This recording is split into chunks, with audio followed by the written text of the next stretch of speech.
আজকের নিরামিষ রান্না করব। কলা আলু কচুরমুখী কেটে নিয়েছি, জিরেটা ভেজে নিচ্ছি। জিরেটা ভাজা হয়ে গেছে, নামিয়ে নিচ্ছি।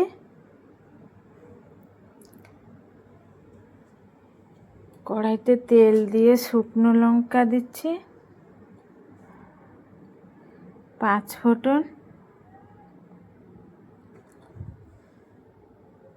আর এই যে গাজর কুচে রেখেছিলাম গাজর দিচ্ছি। গাজরটা ভাজবো।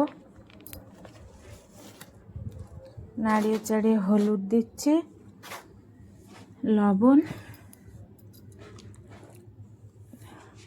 একটু নাড়িয়ে নিচ্ছি, নিয়ে ঢাকা দিয়ে রাখবো।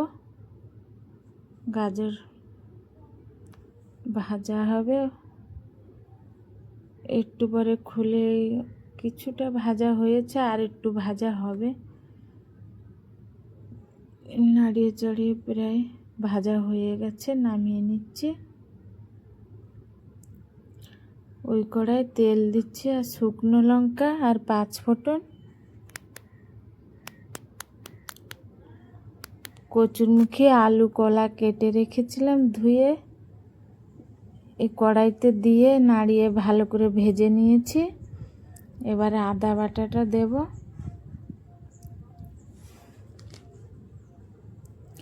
আর একটু ভালো করে ভেজে নিচ্ছি।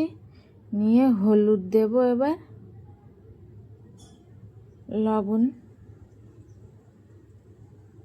লঙ্কার গুঁড়ো একটু দিচ্ছি, দিয়ে ভালো করে ভেজে নিচ্ছি। আলু কলা কচুরমুখী ভাজা ভাজা হয়ে গেছে, এবার জল দিচ্ছি, দিয়ে ঢাকা দিয়ে রাখবো। কিছুক্ষণ পরে ঢাকা খুলে এই ভাজা জিরের গুঁড়োটা দিচ্ছি, দিয়ে নাড়িয়ে চাড়িয়ে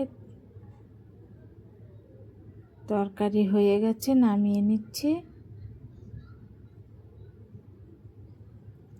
এই গাজর ভাজা আর কলা আলু কচুরমুখীর তরকারি, ডাল, গাজর ভাজা, কলা আলু কচুরমুখীর তরকারি, ভাত, কাকুড়ি, লেবু খাবো এবার।